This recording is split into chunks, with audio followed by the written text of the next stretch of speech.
High മക്കളെ, ഫർഹാൻ സാറാണ്. ഇനി നമുക്ക് ഡിസ്കസ് ചെയ്യാനുള്ളത് ഫോർത്ത് ചാപ്റ്റർ ആയിട്ടുള്ള മൂവിങ് ചാർജസ് ആൻഡ് മാഗ്നറ്റിസം എന്നുള്ള ചാപ്റ്ററിൽ വളരെ ഇമ്പോർട്ടൻ്റ് ആയിട്ടുള്ള ക്വസ്റ്റ്യൻസാണ്. ഈ ചാപ്റ്ററിനെ കുറിച്ച് പറയുകയാണെങ്കിൽ ഏകദേശം 8 അല്ലെങ്കിൽ 9 മാർക്കിന് ഉറപ്പായിട്ടും എക്സാമിന് ചോദിക്കുന്ന അത്രയും മാർക്കിന് ചോദിക്കുന്ന ഒരു ചാപ്റ്ററാണ് chapter number 4 moving charges and magnetism എന്ന് പറഞ്ഞാൽ. ഈ ഒരു വീഡിയോ കണ്ടാൽ അതിൽ 75% മാർക്ക് നിങ്ങൾക്ക് ഉറപ്പായിട്ടും നേടാൻ വേണ്ടി പറ്റും. അതായത് 8 മാർക്കിലാണെങ്കിൽ 5 മാർക്ക് നിങ്ങൾക്ക് ഉറപ്പായിട്ടും ഈ ഒരു വീഡിയോ കണ്ടാൽ 100% നിങ്ങൾക്ക് നേടാൻ വേണ്ടി പറ്റും എന്നുള്ളതാണ് എനിക്ക് ഭയങ്കരമായിട്ടുള്ള ഒരു കോൺഫിഡൻസ്. അപ്പോൾ നിങ്ങൾ എല്ലാവരും എന്ത് ചെയ്യുക, കൃത്യമായിട്ട് ഈ ഒരു വീഡിയോ കംപ്ലീറ്റ് കാണണം. ഒരിക്കലും നിങ്ങൾ എന്ത് ചെയ്യരുത്, മിസ്സാക്കരുത്. ഓരോ ഈച്ച് ആൻഡ് എവറി പോയിന്റ് ഞാൻ പറയുന്നത് എന്ത് ചെയ്യാൻ കൃത്യമായിട്ട് നിങ്ങൾ മനസ്സിലാക്കുകയും വേണം. റെഡി? അങ്ങനെ ആദ്യത്തെ ക്വസ്റ്റ്യനിലേക്ക് പോവാണ്. Two charged particles Q1 and Q2 are moving through a uniform magnetic field B as shown in the figure. What is the shape of path Q1 and Q2? അതായത് ഇതിൽ ആദ്യം നമ്മൾ അറിഞ്ഞിരിക്കേണ്ട ഒരു കാര്യം എന്താണെന്നറിയോ? ഒരു ചാർജ് ഇങ്ങനെ ഇതൊരു യൂണിഫോം മാഗ്നറ്റിക് ഫീൽഡ് ആണെന്ന് വിചാരിച്ചാൽ മാഗ്നറ്റിക് ഫീൽഡ് എവിടെ നിന്ന് എങ്ങോട്ടേക്ക് പോവുക? നോർത്തിൽ നിന്ന് സൗത്തിലേക്കാണ് മാഗ്നറ്റിക് ഫീൽഡ് പോവുക. അപ്പോൾ ഇതിൽ ഞാനൊരു ചാർജ് Q എന്നുള്ള ചാർജ് V വെലോസിറ്റിയിൽ ഈ B എന്നുള്ള മാഗ്നറ്റിക് ഫീൽഡിൽ മൂവ് ചെയ്യുമെങ്കിൽ ശ്രദ്ധിക്കണേ, B എന്നുള്ള മാഗ്നറ്റിക് ഫീൽഡ് Q എന്നുള്ള ചാർജ് V വെലോസിറ്റിയിൽ മൂവ് ചെയ്യുകയാണെങ്കിൽ ആ ചാർജ് Q എന്നുള്ള ചാർജ് കിട്ടുന്ന ഫോഴ്സ് ആണെന്ത്? F is equal to QVB sin theta. ഇതാണ് ബേസിക് ആയിട്ടുള്ള ഇക്വേഷൻ. ഇത് നമ്മൾ മാഗ്നറ്റിക് ലോറൻസ് ഫോഴ്സ് എന്ന് വിളിക്കുക. എന്താ വിളിക്കുക? മാഗ്നറ്റിക് ലോറൻസ് ഫോഴ്സ് എന്നൊക്കെ ഇതിന് നമ്മൾ എന്ത് ചെയ്യാറുണ്ട്? വിളിക്കാറുണ്ട്. ക്ലിയർ? ഇതാണ് നമ്മൾ അറിഞ്ഞിരിക്കേണ്ട ഈ ചാപ്റ്ററിലെ ഫസ്റ്റ് പോയിന്റ്. അത് വെച്ചുള്ള ഒരു പ്രോബ്ലം ആണിത്. അതായത് B എന്നുള്ള ഒരു മാഗ്നറ്റിക് ഫീൽഡിൽ Q1 എന്നുള്ള Q2 എന്നുള്ള 2 ചാർജസ് ഉണ്ട്. ഒരാളിത് ഇങ്ങനെ പോകുന്നു, ഒരാളിത് ഇങ്ങനെയാണ് പോകുന്നത്. അങ്ങനെയാണെങ്കിൽ ഇവർ ഇതിലൂടെ സഞ്ചരിക്കുന്ന ഈ മാഗ്നറ്റിക് ഫീൽഡിലൂടെ സഞ്ചരിക്കുന്ന അവരുടെ ഷേപ്പ് അല്ലെ പാത്ത് എങ്ങനെയായിരിക്കും എന്നുള്ളതാണ് നമുക്ക് അറിഞ്ഞിരിക്കേണ്ടത്. അപ്പൊ ആദ്യം ഞാൻ എന്ത് ചെയ്യാണ്, ഒരു മാഗ്നറ്റിക് ഫീൽഡിന് പാരലലും ആന്റി പാരലായിട്ട് കേസ് എടുക്കുകയാണ്. ഇത് ഇങ്ങനെ മാഗ്നറ്റിക് ഫീൽഡ് ഇവിടെ ഉണ്ടെന്ന് വിചാരിച്ചോ. ഓക്കെ, മാഗ്നറ്റിക് ഫീൽഡിന് പാരലൽ ആൻഡ് ആന്റി പാരലൽ എന്ന് പറഞ്ഞാൽ എന്താ? പാരലൽ Q ഒരു ചാർജ് പാരലൽ ആയിട്ട് പോവുകയാണ്, അത് മാഗ്നറ്റിക് ഫീൽഡ് അതേ ഡയറക്ഷനിൽ പോകുന്നത് നമ്മൾ പാരലൽ എന്ന് പറയും. ഇനി മാഗ്നറ്റിക് ഫീൽഡ് ഓപ്പോസിറ്റ് ഡയറക്ഷൻ ഇവിടുന്ന് ഇങ്ങോട്ടേക്കാണ് പോകുന്നതെങ്കിൽ അത് ആന്റി പാരലലുമാണ്. അതെങ്ങനെ പോകുന്നത്? ആന്റി പാരലുമാണ്. അങ്ങനെയാണെങ്കിൽ ഈ ചാർജസ് പാരലൽ ആയിട്ടോ അല്ലെങ്കിൽ ആന്റി പാരലോ ആയിട്ടാണ് ചാർജസ് ഒരു മാഗ്നറ്റിക് ഫീൽഡ് മൂവ് ചെയ്യുന്നത് എങ്കിൽ അതിനനുഭവപ്പെടുന്ന ഫോഴ്സ് എന്താണ് എന്നുള്ളതാണ് നമ്മൾ ആദ്യം കണ്ടുപിടിക്കാൻ വേണ്ടി പോകുന്നത്. അപ്പൊ പാരലൽ ആയാലും ആന്റി പാരലൽ എന്ന മാഗ്നറ്റിക് ഫീൽഡും ക്യൂവും ഒരേ ഡയറക്ഷനിലാണ് വെലോസിറ്റി. അതായത് നമുക്ക് അറിയാവുന്ന equation F is equal to QVB sin theta എന്നുള്ള ഇക്വേഷനാണ്. ഇത് തീറ്റ എന്ന് പറഞ്ഞാൽ ഈ വിയും ബിയും നമ്മളെ ആംഗിളാണ്.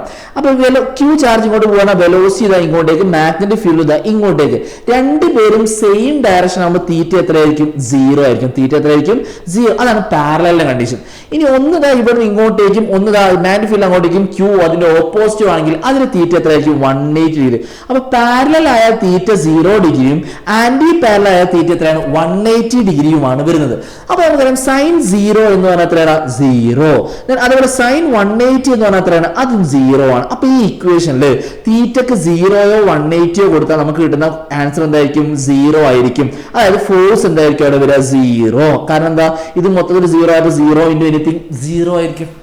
ഓക്കെ, അങ്ങനത്തെ ഒരു കേസാണ് അവിടെ ഉള്ളതെന്നുണ്ടെങ്കിൽ ആ കേസിൽ ഈ ചാർജ് എങ്ങനെയാ മൂവ് ചെയ്യുക? ഫോഴ്സ്, അതായത് ചാർജിന് ഒരു ഫോഴ്സും അനുഭവപ്പെടുന്നില്ല. അപ്പൊ ചാർജ് ഇങ്ങോട്ട് പോകണമെങ്കിൽ അതേപോലെ പോകും, ഇങ്ങോട്ടേക്കാണ് പോകണമെങ്കിൽ അതേപോലെ പോകും. അതായത് സ്ട്രെയിറ്റ് ലൈൻ മോഷൻ ആയിരിക്കും അവിടെ ചാർജിന് ഉണ്ടാവുക. ഏത് മോഷൻ ആയിരിക്കും? സ്ട്രെയിറ്റ് ലൈൻ മോഷൻ ആയിരിക്കും ചാർജിന് ഉണ്ടാവുക. ഇതാണ് പാരലൽ ആയിട്ട് അല്ലെങ്കിൽ ആന്റി പാരലൽ ആയിട്ട് ഒരു ചാർജ് മൂവ് ചെയ്യുകയാണെങ്കിൽ, ഒരു ചാർജ് ഒരു മാഗ്നറ്റിക് ഫീൽഡിൽ പോവുകയാണ് എന്നുണ്ടെങ്കിൽ അവിടുത്തെ കേസാണ് ഇപ്പൊ ഞാൻ ഡിസ്കസ് ചെയ്തിട്ടുള്ളത്. ഇതാണ് ഫസ്റ്റ് കേസ്. രണ്ടാമത്തെ കേസ് എന്ന് പറഞ്ഞാൽ ചാർജ് പെർപെൻഡിക്കുലർ ആയിട്ട് മൂവ് ചെയ്യുന്നു. ആർക്ക് പെർപെൻഡിക്കുലർ ആയിട്ട്?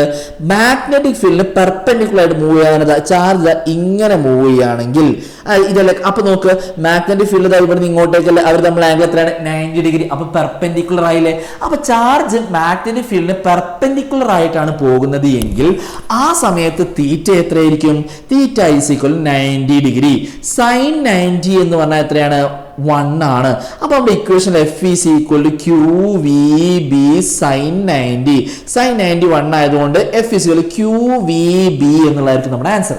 ഫിസിക്കലി എന്ത് കിട്ടുന്നു? QVB എന്നുള്ള ആൻസർ ആണ് എനിക്ക് നിന്നത് ഇവിടെ കിട്ടുന്നത്. അതായത് ഇങ്ങനെ മൂവ് ചെയ്യുകയാണെങ്കിൽ ആ ചാർജിന് ഒരു ഫോഴ്സ് കിട്ടുന്നുണ്ട്. അപ്പോൾ ഫോഴ്സ് കിട്ടുമ്പോൾ മേ ബി അതിന്റെ പാത്ത് ചേഞ്ച് ആവും. അങ്ങനെ അതിന്റെ പാത്ത് എന്ന് പറഞ്ഞാൽ, അതായത് ഒരു ചാർജ് പെർപെൻഡിക്കുലർ ആയിട്ടാണ് മാഗ്നറ്റിക് ഫീൽഡിൽ പോകുന്നുണ്ടെങ്കിൽ അപ്പൊ അതിന്റെ പാത്ത് സർക്കുലാർ പാത്തായിരിക്കും. ഏത് പാത്തായിരിക്കും? സർക്കുലാർ പാത്തായിരിക്കും. റെഡി. ഇനി നമുക്ക് അടുത്തതായിട്ട് ഒരു ചാർജ് ഞാൻ വേറെ ഏതെങ്കിലും ഒരു ആംഗിളിൽ, ഇപ്പൊ തീറ്റ 180 ഡിഗ്രി വെച്ചു, 180 ഡിഗ്രി വെച്ചു, ഈ 90 ഡിഗ്രിയും വെച്ചു. ഇനി വേറെ ഏതെങ്കിലും ഒരു തീറ്റ എന്നുള്ളൊരു ആംഗിളിൽ നമ്മുടെ തീറ്റ പോവുകയാണെങ്കിൽ, that is at an angle theta, നമ്മുടെ ചാർജ് എങ്ങനെയാ പോകുന്നത്? അറ്റ് ആൻ ആംഗിൾ തീറ്റ എന്നുള്ളൊരു ആംഗിളിൽ നമ്മളെ ചാർജ് പോവുകയാണെങ്കിൽ നമുക്കറിയാം അവിടെയുള്ള ഫോഴ്സ് എന്തായിരിക്കും? FQVB sin θ. QVB sin θ. ഇതാണ് നമ്മൾ മനസ്സിലാക്കിയിരിക്കേണ്ടത്. അപ്പോൾ ഇവിടുത്തെ അവിടെ എന്ത് ചെയ്യുന്നത്? ഒരു ഫോഴ്സ് കിട്ടുന്നുണ്ട്. ഒരു QVB sin θ എന്നുള്ള ഒരു ഫോഴ്സ് കിട്ടുന്നത് കാരണം അങ്ങനെ ഏതെങ്കിലും ഒരു ആംഗിളിലാണ് നമ്മുടെ ചാർജ് നമ്മുടെ മാഗ്നറ്റിക് ഫീൽഡ് മൂവ് ചെയ്യുന്നത് എങ്കിൽ അതിന്റെ പാത്ത് എന്ന് പറഞ്ഞാൽ ഏതായിരിക്കും? ഹെലിക്കൽ പാത്തായിരിക്കും. ഏത് പാത്തായിരിക്കും? ഹെലിക്കൽ പാത്തായിരിക്കും എന്നുള്ള കാര്യമാണ് നമ്മൾ മനസ്സിലാക്കിയിരിക്കേണ്ടത്. ഇതാണ് ഈ ഒരു ക്വസ്റ്റ്യന്റെ കേസിൽ ആദ്യം നമ്മൾ മനസ്സിലാക്കിയത്. അപ്പൊ ഈ ക്വസ്റ്റ്യന്റെ ബേസ് എന്ന് പറഞ്ഞാൽ എന്താ? ഒരു ചാർജ് അല്ലെ, Q എന്നുള്ള charge V വെലോസിറ്റിയിൽ B magnetic field move ചെയ്യുകയാണെങ്കിൽ അതിന് അനുഭവപ്പെടുന്ന ഫോഴ്സ് ആണ് FQVB sin θ. അത് വെച്ചിട്ടാണ് ഈ ക്വസ്റ്റ്യൻ. ഇനി ഈ ക്വസ്റ്റ്യൻ നോക്കാം. Two charged particles Q1 and Q2 are moving through a uniform magnetic field B as shown in the figure. B എന്നുള്ള മാഗ്നറ്റിക് ഫീൽഡിൽ ഒരു Q1 എന്നുള്ള ചാർജ് ഇങ്ങനെയും Q2 എന്നുള്ള ചാർജ് ഇങ്ങനെ. What is the shape of path? Q1ന്റെയും Q2ന്റെയും ഷേപ്പ് എന്താണ്? നിങ്ങൾ നോക്ക്, Q1 എന്നുള്ള ഒരു ആംഗിൾ അല്ലേ ഇത് മാഗ്നറ്റിക് ഫീൽഡുമായിട്ട് തീറ്റ എന്നുള്ള ഒരു ആംഗിളിലല്ലേ പോകുന്നത്? അങ്ങനെയാണെങ്കിൽ അതിന്റെ ഷേപ്പ് എന്തായിരിക്കും? നമ്മൾ പഠിച്ചിട്ടുണ്ട്, ഹെലിക്കൽ പാത്തായിരിക്കും. അപ്പൊ Q1 എന്നുള്ള ചാർജ് അതിന്റെ പാത്ത് എന്ന് പറഞ്ഞാൽ ഏതാണ്? ഹെലിക്കൽ പാത്താണ്. ഏത് പാത്താണ്? ഹെലിക്കൽ പാത്താണ്. ഇനി അടുത്ത Q2 എന്നുള്ള ചാർജ് എങ്ങനെയാണ് പോകുന്നത്? മാഗ്നറ്റിക് ഫീൽഡ് ഇതാ ഇങ്ങോട്ടേക്കാണെങ്കിൽ ഇതാ ചാർജ് ഇതാ ഇങ്ങോട്ടേക്കല്ലേ പോകുന്നത്. അവർ നമ്മൾ ആംഗിൾ 90 ഡിഗ്രി അല്ലേ പെർപെൻഡിക്കുലർ ആയിട്ടാണ് പോകുന്നത്. Q2 എന്നുള്ള ചാർജ് മാഗ്നറ്റിക് ഫീൽഡ് പെർപെൻഡിക്കുലർ ആയിട്ട് പോകുന്നതുകൊണ്ട് അതിന്റെ പാത്ത് എന്ന് പറഞ്ഞാൽ ഏതായിരിക്കും? സർക്കുലാർ പാത്തുമായിരിക്കും. ഏത് പാത്തായിരിക്കും വരിക? സർക്കുലാർ പാത്തുമായിരിക്കും വരിക എന്നുള്ള കാര്യം നമ്മൾ എന്ത് ചെയ്യുക? മനസ്സിലാക്കിയിരിക്കും. ഇതാണ് ഫസ്റ്റ് ക്വസ്റ്റ്യൻ. ഇതുപോലെയായിരിക്കും നമ്മൾ എല്ലാ ക്വസ്റ്റ്യൻസും ഡിസ്കസ് ചെയ്യാൻ വേണ്ടി പോകുന്നത്. അതായത് നമ്മുടെ ഈ ഒരു ബാച്ചിന്റെ പ്രത്യേകത തന്നെ എന്താണ്? ഇതുപോലെയാണ് എല്ലാ ഇത് വെറും 899 രൂപയാണ് നമ്മുടെ ഈ ബാച്ചിനുള്ളൂ. അപ്പൊ അതിലൂടെ നമ്മൾ ആദ്യം ആ ഒരു ക്വസ്റ്റ്യൻ വായിച്ചാൽ തിയറി പറയും. അതിനുശേഷം എന്ത് ചെയ്യും? അതിന്റെ ആൻസേഴ്സ്, ക്വസ്റ്റ്യൻ വിത്ത് ആൻസേഴ്സ് നമ്മൾ എന്തൊക്കെ അവിടെ എഴുതി പഠിപ്പിച്ച് തരുന്നതായിരിക്കും. അതാണ് നമ്മൾ ഈ ഒരു ചാപ്റ്ററിനെ പ്രത്യേകത. ഇപ്പൊ സാറേ ഈ ക്വസ്റ്റ്യൻസ് മാത്രമാണോ? അല്ല, ഇനിയും കൂടുതൽ ക്വസ്റ്റ്യൻസ് PYQസും എല്ലാം നമ്മൾ എന്ത് ചെയ്യുന്നു? ഇവർക്ക് സെപ്പറേറ്റ് ആയിട്ട് എന്തായിരിക്കും? കൊടുക്കുന്നതായിരിക്കും. അതും കൂടെ നമ്മൾ എന്ത് ചെയ്യുക? ഇവിടെ മനസ്സിലാക്കിയിരിക്കുക. ഇതാണ് ഈ ഒരു കേസിൽ എനിക്ക് പറയാനുള്ളത്. അങ്ങനെയെങ്കിൽ അടുത്ത ക്വസ്റ്റ്യനിലേക്ക് നമ്മൾ പോയാലോ? രണ്ടാമത്തെ ക്വസ്റ്റ്യൻ നോക്കണേ. The path of a charged particle entering parallel to a uniform magnetic field. ഒരു യൂണിഫോം മാഗ്നറ്റിക് ഫീൽഡിന് പാരലൽ ആയിട്ട് എൻ്റർ ചെയ്താൽ അല്ലെ ആന്റി പാരലൽ ആയിട്ട് എൻ്റർ ചെയ്താൽ അതിന് ഫോഴ്സ് അനുഭവപ്പെടോ? ഇല്ല, ഫോഴ്സ് 0 ആണ്. ഫോഴ്സ് 0 ആകുമ്പോൾ അതിന്റെ പാത്ത് എന്തായിരിക്കും? സ്ട്രെയിറ്റ് ലൈൻ പാത്ത് ആയിരിക്കും. ഏത് പാത്തായിരിക്കും? Straight line path. അതായത് ഓപ്ഷൻ C ആണ് നമ്മുടെ കറക്റ്റ് ആൻസർ ആയിട്ട് വരുന്നത്. ഇത് ഞങ്ങൾക്ക് ഓക്കെ ആണ്, സെറ്റ് ആണെന്ന് ഞാൻ വിചാരിക്കുന്നു. ഓക്കെ, ഇനി അടുത്ത ക്വസ്റ്റ്യനിലേക്ക് നമ്മൾ പോവാണ്. Here is A next question. To convert a galvanometer into an ammeter, you have to connect it to a low resistance series, high resistance series, low resistance in parallel, high resistance in parallel. അതായത് എന്തിനാണ് നമ്മൾ galvanometer ഉപയോഗിക്കുന്നത്? നമ്മൾ galvanometer ഉപയോഗിക്കുന്നത് തന്നെ എന്തിനാന്ന് വെച്ചാൽ കറന്റിനെ ഡിക്റ്റേറ്റ് ചെയ്യാൻ വേണ്ടി, കറന്റ് ഉണ്ടോ ഇല്ലയോ എന്നറിയാൻ വേണ്ടി നമ്മൾ ഗാൽവനോമീറ്റർ ഉപയോഗിക്കും. ഈ ഗാൽവനോമീറ്ററിനെ നമുക്ക് അമ്മീറ്റർ ആക്കിയിട്ടും വോൾട്ട് മീറ്റർ ആക്കിയിട്ടും കൺവേർട്ട് ചെയ്യാൻ വേണ്ടി പറ്റും. അങ്ങനെയാണെങ്കിൽ എങ്ങനെയാണ് ഒരു ഗാൽവനോമീറ്ററിനെ അമ്മീറ്റർ ആക്കുന്നത് എന്നുള്ളതാണ് ഇവിടുത്തെ ചോദ്യം. അതിനുള്ള ആൻസർ എന്താണെന്ന് വെച്ചാൽ, ഒരു ഗാൽവനോമീറ്റർ ഇതാ ഇവിടെ ഉണ്ട് എന്ന് വിചാരിച്ചോ. ആ ഗാൽവനോമീറ്ററിന് പാരലൽ ആയിട്ട് ഒരു ലോ റെസിസ്റ്റൻസ് കൊടുക്കുകയാണെങ്കിൽ അത് നമ്മൾ ഷണ്ട് റെസിസ്റ്റൻസ് എന്ന് പറയാം. ഈ ലോ റെസിസ്റ്റൻസ് എസിനെ നമ്മൾ എന്താ പറയാ? ഷണ്ട് റെസിസ്റ്റൻസ് എന്നാ പറയാ. അപ്പോ ഒരു ലോ റെസിസ്റ്റൻസ് ആയിട്ട് ആയിട്ടുള്ള ഷണ്ട് റെസിസ്റ്റൻസ് പാരലൽ ആയിട്ട് കൊടുത്താൽ, ആർക്ക്? ഗാൽവനോമീറ്ററിന് പാരലൽ ആയിട്ട് കൊടുത്താൽ ആ ഗാൽവനോമീറ്റർ എന്തായിട്ട് കൺവേർട്ട് ചെയ്യും? അമ്മീറ്റർ ആയിട്ട് കൺവേർട്ട് ചെയ്യും എന്നുള്ളതാണ് നമ്മൾ മനസ്സിലാക്കിയിരിക്കേണ്ടത്. അതായത് ഞാൻ എന്താ ചെയ്തിട്ടുള്ളത്, ഈ ഒരു ഗാൽവനോമീറ്ററിന് പാരലൽ ആയിട്ട് ഷണ്ട് റെസിസ്റ്റൻസ് കൊടുത്തു. ഷണ്ട് റെസിസ്റ്റൻസ് ലോ റെസിസ്റ്റൻസ് ആണ്. അങ്ങനെ ലോ റെസിസ്റ്റൻസ് പാരലൽ ആയിട്ട് കൊടുത്താൽ ആ ഗാൽവനോമീറ്റർ എന്തായിട്ട് മാറും? അമ്മീറ്റർ ആയിട്ട് മാറും എന്നുള്ളതാണ് നമ്മൾ മനസ്സിലാക്കിയിരിക്കേണ്ടത്. അപ്പൊ ഗാൽവനോമീറ്റർ അമ്മീറ്റർ ആയാൽ ലോ റെസിസ്റ്റൻസ് പാരലൽ ആയിട്ട് കൊടുക്കണം. ഇതാണ് ഈ ഒരു കേസിൽ നമ്മൾ മനസ്സിലാക്കിയിരിക്കേണ്ടത്. ഇനി അങ്ങനെയാണെങ്കിൽ വോൾട്ട് മീറ്റർ ആയിട്ട് എങ്ങനെ മാറ്റുക? ഗാൽവാനോമീറ്ററിനെ ഞാൻ എന്ത് ചെയ്യുന്നു? വോൾട്ട് മീറ്റർ ആക്കി മാറ്റാൻ അതിന് ഞാൻ എന്താണ് ചെയ്യേണ്ടത്? അതിന് നിങ്ങൾ ചെയ്യേണ്ട കാര്യം, ഇത് ഉറപ്പാണ് കേട്ടോ, ഈ ഒരു ഗാൽവാനോമീറ്ററിന്റെ പാർട്ടിൽ നിന്നുള്ളൊരു ചോദ്യം 100% ഉറപ്പാണ്. അതായത് അതിന് ഞാൻ ചെയ്യേണ്ട കാര്യം എന്താണെന്ന് വെച്ചാൽ, ഇങ്ങനെ ഒരു ഗാൽവാനോമീറ്റർ ഇവിടെ ഉണ്ടെന്ന് വിചാരിച്ചോ, ആ ഗാൽവാനോമീറ്ററിന് സീരീസ് ആയിട്ട് ഒരു ഹൈ റെസിസ്റ്റൻസ് കൊടുത്താൽ മതി. എങ്ങനെ കൊടുത്താൽ മതി? സീരീസ് ആയിട്ട് ഒരു ഹൈ റെസിസ്റ്റൻസ് ആണ് കൊടുക്കേണ്ടത്. അങ്ങനെയാണ് എന്നുണ്ടെങ്കിൽ ആ ഗാൽവനോമീറ്റർ എന്തായിട്ട് മാറിയിട്ടുണ്ടാവും? വോൾട്ട് മീറ്റർ ആയിട്ട് മാറിയിട്ടുണ്ടാകും. ഗാൽവനോമീറ്റർ ടു വോൾട്ട് മീറ്റർ ആക്കാൻ വേണ്ടി എന്ത് ചെയ്യുക? Connect a high resistance. എന്താണ്? A high resistance in series. High resistance series ആയിട്ട് കണക്ട് ചെയ്താലാണ് ഗാൽവനോമീറ്റർ വോൾട്ട് മീറ്റർ ആയിട്ട് മാറുന്നത്. ഒരുപാട് തവണ ഞാൻ റിപ്പീറ്റ് ചെയ്ത് പറയണം എന്താണെന്ന് വെച്ചാൽ അത്രയ്ക്ക് ഇമ്പോർട്ടൻ്റ് ആണ് ഈ ഒരു ക്വസ്റ്റ്യൻസ് എന്നുള്ള നമ്മൾ എന്ത് ചെയ്യുക? കൃത്യമായിട്ട് മനസ്സിലാക്കിയിരിക്കണം. ഓക്കെ അല്ലേ? എൻ്റെ എഴുത്ത് കൊച്ചിന്ന് കൊയിലാണ്ടി പോയവരൊക്കെ ഉണ്ട്. നിങ്ങൾ എന്ത് ചെയ്യുക? ഒന്ന് അഡ്ജസ്റ്റ് ചെയ്തിട്ടോ തൽക്കാലം. കാരണം എൻ്റെ എഴുത്ത് ഞാൻ കുറേ കാലമായിട്ട് നന്നാക്കാൻ നോക്കുന്നതാണ്, പക്ഷെ നടക്കുന്നില്ല. എത്രയായിട്ടും തിരക്ക് കൂട്ടുന്നതുകൊണ്ടാണെന്ന് എനിക്കറിയാം. ചിലപ്പോൾ തിരക്ക് കൂട്ടുന്നതുകൊണ്ട് എന്ത് ചെയ്യുന്നുണ്ടാവും? എഴുത്ത് വളരെ മോശമാകുന്നുണ്ടാവും. അപ്പോൾ എന്തായാലും നിങ്ങൾ എന്ത് ചെയ്യുക? അഡ്ജസ്റ്റ് ചെയ്യുക. നിങ്ങൾ എന്ത് ചെയ്യുക? എൻ്റെ കൂടെ തന്നെ നോട്ട് എഴുതി പോവുക. റെഡിയാണ്. അപ്പോൾ തലതിരിഞ്ഞു. ഓക്കെ, അപ്പോൾ ഇതാണ് ഈ ഒരു കേസിൽ നമുക്ക് പറയാനുള്ളത്. അങ്ങനെ അടുത്തൊരു ക്വസ്റ്റ്യൻ ഞാൻ പറയുകയാണ്. Consider a current measuring device with full scale deflection of 1 milli ampere and resistance 100 ohm ആണ്. How this device connected in the circuit. ഈ ഡിവൈസ് എങ്ങനെയാണ് സർക്യൂട്ടിൽ എന്ത് ചെയ്തിട്ടുള്ളത്? കണക്ട് ചെയ്തിട്ടുള്ളത്. How it can be converted to an ammeter with full scale deflection of 1 ampere. Full scale deflection of 1 ampere ആയിട്ട് നോക്കുമ്പോൾ ഇത് എങ്ങനെ കാണും? അതായത് ഒരു കറണ്ട് മെഷറിംഗ് ഡിവൈസ് എന്ന് പറഞ്ഞാൽ ആരാ? ഗാൽവനോമീറ്റർ ആണ്. ഡിഫ്ലക്ഷൻ എത്രയാണ്? 1 മില്ലി ആംപിയർ ആണ്. ആൻഡ് റെസിസ്റ്റൻസ് എത്രയാണ്? 100 ഓം ആണ്. ഇത് നമ്മളൊരു സർക്യൂട്ടിൽ എങ്ങനെയാണ് കണക്ട്? ഒരു ഗാൽവനോമീറ്റർ നമ്മൾ സർക്യൂട്ടിൽ എങ്ങനെ കണക്ട് ചെയ്യേണ്ടത്? സീരീസ് ആയിട്ടാണ് കണക്ട് ചെയ്യേണ്ടത്. എങ്ങനെയാണ്? സീരീസ് ആയിട്ടാണ് ഗാൽവനോമീറ്റർ കണക്ട് ചെയ്യേണ്ടത്. ഓക്കെ, അപ്പൊ ആ ഗാൽവനോമീറ്ററിന്റെ പ്രത്യേകത പറഞ്ഞിട്ടുണ്ട്, അതിലെ ഫുൾ സ്കെയിൽ ഡിഫ്ലക്ഷൻ എന്ന് പറഞ്ഞാൽ അതായത് ആ ഗാൽവനോമീറ്റർ ഇങ്ങനെ സ്കെയിൽ ഉണ്ടാവും കേട്ടോ. ആ സ്കെയിലും തരുന്ന മാക്സിമം വാല്യൂ ഓഫ് കറണ്ട് എന്ന് പറഞ്ഞാൽ 1 മില്ലി ആംപിയർ ആണ്. അതിന്റെ റെസിസ്റ്റൻസ് എത്രയാണ്? ആ ഗാൽവനോമീറ്ററിന്റെ റെസിസ്റ്റൻസ് G എന്ന് തന്നെയാണ്. അത് നമ്മൾ 100 ഓമുമാണ്. ഓക്കെ, അത്രയും പറഞ്ഞിട്ടുണ്ട്. അങ്ങനെ അതെങ്ങനെയാണ്? First, how is this device connected to a circuit? അതൊരു സർക്യൂട്ടിൽ സീരീസ് ആയിട്ടാണ് കണക്ട് ചെയ്യേണ്ടത്. ഇനി ബി ക്വസ്റ്റ്യൻ നമുക്ക് നോക്കാം. How it can it be converted to an ammeter with full scale deflection 1 ampere. Full scale deflection 1 ampere ഉള്ള ഒരു ammeter ആക്കിയിട്ട് എങ്ങനെ ഇത് മാറ്റാം എന്നുള്ളതാണ് ഇവിടുത്തെ ചോദ്യം. ഓക്കെ, അപ്പൊ ഞാനിവിടെ നോക്കുകയാണെങ്കിൽ എന്തൊക്കെയാണെന്നുള്ളത്, ഗാൽവനോമീറ്ററിലൂടെയുള്ള current IG is equal to 1 milli ampere. Milli എന്ന് പറഞ്ഞാൽ 10⁻³ ആണ്. അപ്പോൾ 1 × 10⁻³ ആംപിയർ ആണ്. ആ ഗാൽവനോമീറ്ററിലുള്ള റെസിസ്റ്റൻസ് നമ്മൾ ക്യാപിറ്റൽ G എന്ന് എടുക്കും. അത് എത്രയാണ്? 100 ഓം ആണ്. എനിക്കിത് എന്താ ചെയ്യേണ്ടത്? ഈ ഗാൽവനോമീറ്ററിനെ അമ്മീറ്റർ ആയിട്ട് കണക്ട് ചെയ്യണം. എത്ര ആംപിയറുള്ള അമ്മീറ്റർ ആയിട്ടാണ് വേണ്ടത്? 1 ആംപിയറുള്ള അമ്മീറ്റർ ആക്കി മാറ്റണം. അങ്ങനെയാണെങ്കിൽ അതെങ്ങനെയാണ്? അപ്പൊ അതിനു വേണ്ടി ഞാൻ എന്താണ് ചെയ്യേണ്ടത്? നമുക്ക് ഒന്നാമത്തെ കാര്യം അറിയാം. ഒന്നും അറിയില്ലെങ്കിൽ ഗാൽവനോമീറ്ററിനെ അമ്മീറ്റർ ആക്കാൻ നമ്മൾ എന്ത് ചെയ്യേണ്ടത്? ഒരു ലോ റെസിസ്റ്റൻസ് പാരലൽ ആയിട്ട് കൊടുക്കുക. എന്താണ്? ഒരു ലോ റെസിസ്റ്റൻസ് പാരലൽ ആയിട്ട് കൊടുത്താൽ മതി. അത് എഴുതാൻ ഒരു മാർക്ക് കിട്ടും. ഇനി അതിന്റെ വാല്യൂ എത്രയെന്നും കൂടെ നമുക്ക് എഴുതാം. അത് വാല്യൂ എത്രയെന്നുള്ള എഴുതണമെങ്കിൽ നമുക്ക് അതിന്റെ ഇക്വേഷൻ അറിയണ്ടേ. അപ്പൊ ആ ഗാൽവനോമീറ്റർ ഞവിടെ വീണ്ടും വരച്ചു കേട്ടോ. ദ ഗാൽവനോമീറ്റർ ഇവിടെ ഉണ്ട്. ഈ ഗാൽവനോമീറ്റർ ഇങ്ങനെ സീരീസ് ആയിട്ട് ഞാൻ ഹൈ റെസിസ്റ്റൻസ് ലോ റെസിസ്റ്റൻസ് ആയിട്ടുള്ള ഷണ്ട് റെസിസ്റ്റൻസ് കൊടുത്താൽ മതി. ആ ഷണ്ട് റെസിസ്റ്റൻസ് പാരലൽ ആയിട്ട് ഗാൽവനോമീറ്ററിനെ കണക്ട് ചെയ്താൽ നമുക്ക് എന്തായിരിക്കും? ഇവിടുത്തെ ഗാൽവനോമീറ്റർ അമ്മീറ്റർ ആക്കി മാറ്റാൻ പറ്റുന്നതാണ്. അപ്പൊ ഇതിലൂടെ ഒഴുകുന്ന കറണ്ട് I ആണെന്ന് വിചാരിച്ചോ. അത് ഈ ജംഗ്ഷനിലെത്തി സ്പ്ലിറ്റ് ആവും. ഇങ്ങോട്ടേക്കുള്ള കറണ്ട് ഗാൽവനോമീറ്ററിലെ കറണ്ട് ഞാൻ IG യും ബാക്കി ഇങ്ങോട്ടേക്കുള്ള കറണ്ട് എങ്ങനെയായിരിക്കും വരിക? നമുക്കറിയാം നമ്മളെ കിർച്ചോഫ് ഫസ്റ്റ് ലോ പ്രകാരം കറണ്ട് ഇവിടുന്ന് ഇങ്ങോട്ടേക്ക് വരുന്ന കറണ്ട് അവിടുന്ന് പോകുന്ന കറണ്ടും സെയിം ആയിരിക്കും. അപ്പൊ ഇങ്ങോട്ടേക്ക് വരുന്ന I ആണെങ്കിൽ IG ഇങ്ങോട്ടേക്ക് വരും. ബാക്കി ഇങ്ങോട്ടേക്ക് എത്ര ഉണ്ടാവുക? I - IG അല്ലെ, ഐന്ന് ഐ ജി കുറച്ച് ബാക്കി ഇതാ ഇങ്ങോട്ടേക്ക് ഉണ്ടാകും. അപ്പൊ ഇതാണ് ഇവിടുത്തെ കേസ്. ഇനി ഇത് പാരലൽ അല്ലേ, ഇവിടുത്തെയും വോൾട്ടേജ് സെയിം ആയിരിക്കും. ഇവിടുത്തെ വോൾട്ടേജ് എത്രയാണ് നമുക്കറിയാം, ഒരു ഐ കറന്റ് ആർ റെസിസ്റ്ററിലൂടെ പാസ് ചെയ്യുകയാണെങ്കിൽ അവിടെയുള്ള വോൾട്ടേജ് ആണ് ഐ ഇൻറ്റു ആർ. അതുപോലെ ഈ ഐ ജി കറന്റ് ഈ ജി എന്നുള്ള ഗാൽവനോമീറ്ററിലൂടെ പാസ് ചെയ്യുകയാണെങ്കിൽ അവിടെയുള്ള വോൾട്ടേജ് ആണ് എന്ത്, ഐ ജി ഇൻറ്റു ജി.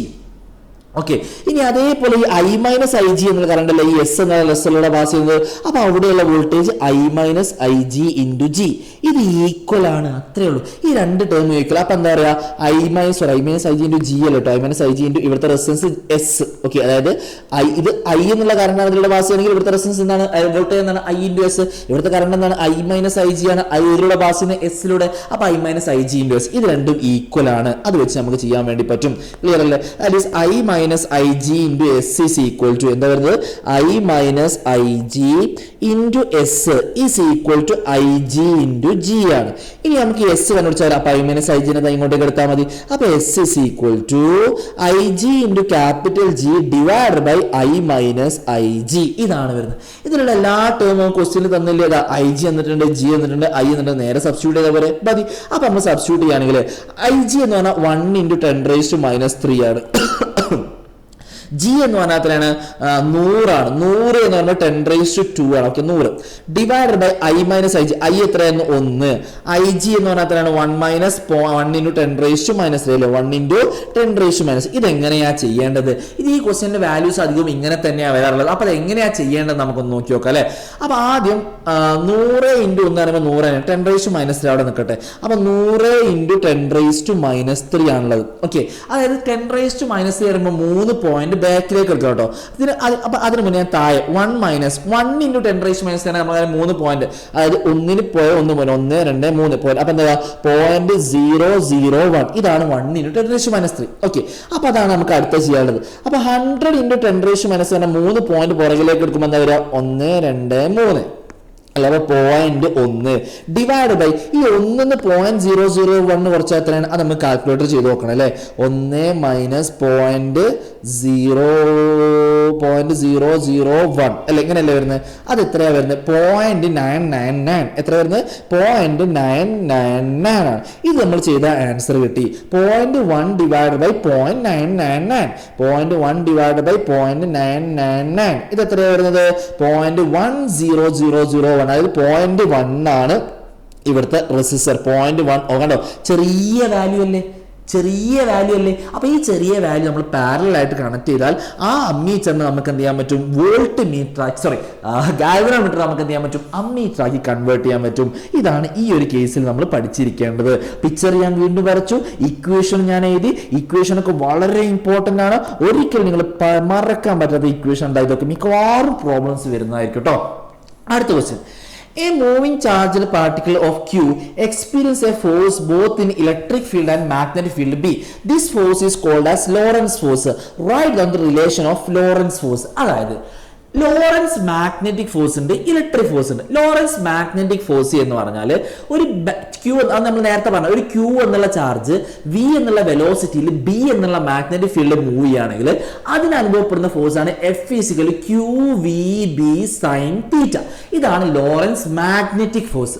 ഈ ലോറൻസ് ഇലക്ട്രിക് ഫോഴ്സ് എന്ന് വെച്ചാൽ ക്യൂ എന്നുള്ള ചാർജ് ഇ എന്നുള്ള ഇലക്ട്രിക് ഫീൽഡ് മൂവ് ചെയ്യുകയാണെങ്കിൽ അതിന് അനുഭവപ്പെടുന്ന ഫോഴ്സ് ആണ് ലോറൻസ് ഇലക്ട്രിക് ഫോഴ്സ്. അതാണ് F=Q×E എന്ന് പറഞ്ഞാൽ. ഇനി ലോറൻസ് ഫോഴ്സ് എന്ന് പറഞ്ഞാൽ എന്താണ്, അതാണ് നമ്മളോട് ചോദ്യം. ഈ ഇലക്ട്രിക് ഫോഴ്സും മാഗ്നറ്റിക് ഫോഴ്സും കൂടെ കമ്പൈൻ ചെയ്തിട്ടാണ് ആര് വരിക, ലോറൻസ് ഇലക്ട്രിക് ഫോഴ്സ് എന്നാണ്. അപ്പൊ Lorentz force F= Lawrence electric ഫോഴ്സും ലോറൻസ് മാഗ്നറ്റിക് ഫോഴ്സും ആണ് വരുന്നത്. ക്ലിയർ അല്ലേ? അതായത് അതെന്തായിരിക്കും സാറേ അതിനർത്ഥം എന്ന് പറഞ്ഞാൽ, അത് magnetic force electric force. Okay, electric force magnetic force അങ്ങനെ കേട്ടോ. ഇങ്ങനെ ചെയ്താൽ കുഴപ്പമൊന്നുമില്ല. ഇക്വേഷൻ എഴുതുമ്പോൾ കുറച്ചുകൂടി സ്റ്റാൻഡേർഡ് ഇതായതാണ്.